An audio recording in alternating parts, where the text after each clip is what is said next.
nasaha kwa wazazi katika kipindi hichi, kaeni na vijana wenu. Ukiingia katika social media utaiona kama Tanzania iko katika hali ya vita. Yaani unaona kesho kama vile vita itaripuka kwa kwenye social media.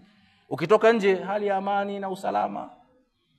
Kwa hiyo vijana wanaishi katika social media, wanaishi katika hofu, wasiwasi mkubwa ambao baadaye unapelekea katika mambo yasiokuwa mazuri. Kwa hiyo vijana, wazazi tukae na vijana kwa sababu ndio wenye hizi taharuki, ndio ambao wanaendeshwa na hisia na mihemko. Kuwaeleza tulipotoka, tunapokwenda na tulipo na hatua za kuvuka sehemu hiyo. Hii itasaidia kupunguza ule munkar na propaganda ambazo zinafanywa. Viongozi wa dini kuna umuhimu wa kuzungumza kama ninavyofanya mimi. Kuwapa njia waumini. Watafikaje, watafenyeje katika hali kama hii na katika wakati kama huu. Si vizuri kutoa maneno ya mafumbo. Wewe waeleze wazi, watoke kwa amani na usalama. Lakini sio kutoa maneno ya mafumbo na kuacha waumini hawajui waelekee wapi. Ni muhimu kwa vyombo vya habari kutoa taarifa zilizokuwa sahihi. Na hususan katika social media. Sio kukata clip vidogo vidogo ambao vinasapoti mtazamo wako, hata kama yule mtu hajazungumza kile kitu unakitoa kile clip unakirusha. Hii ndio maana ya kuchokonoa hisia. Hii ndio maana ya fitna, kuamsha fitna katika jamii. Lakini vivyo na saa kwa vyombo vya ulinzi na usalama, huu ni wakati very sensitive kwa nchi kwa sababu ni wakati wa uchaguzi, dhamana yote ya amani na usalama iko mikononi mwao. Kwa hiyo wakae chonjo katika kuyaendea hayo ambayo yako mbele yao. Lakini hii haina maana kuwatia hofu wananchi.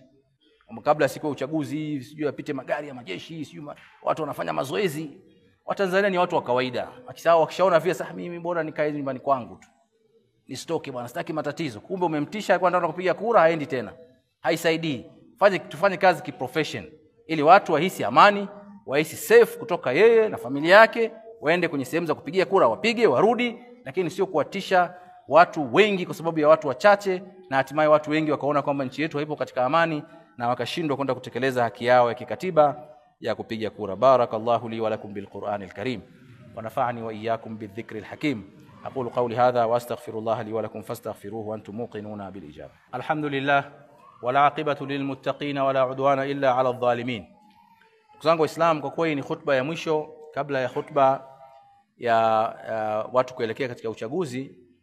Tuhimize ndugu zangu Waislamu, ndugu zangu wa Tanzania kwamba siku ya tarehe 29 tutoke kwa wingi kwa ajili ya kwenda kutekeleza haki yako ya kikatiba ya kupiga kura.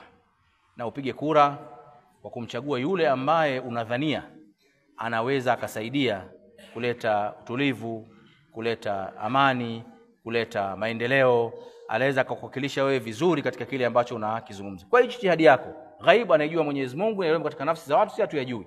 Lakini kwa jinsi unavyomfahamu mtu, si kwa sababu amekupa bahasha, amekupa rushwa, la, ni kwa sababu ya sera zake, mazungumzo yake, anaishi vipi katika jamii na watu. Huyo ndio mtu ambaye unatakiwa uende ujitahidi kumpigia kura ili kupunguza ule munkar ambao unaweza ukawepo katika uendeshaji wa jamii yetu kwa ujumla.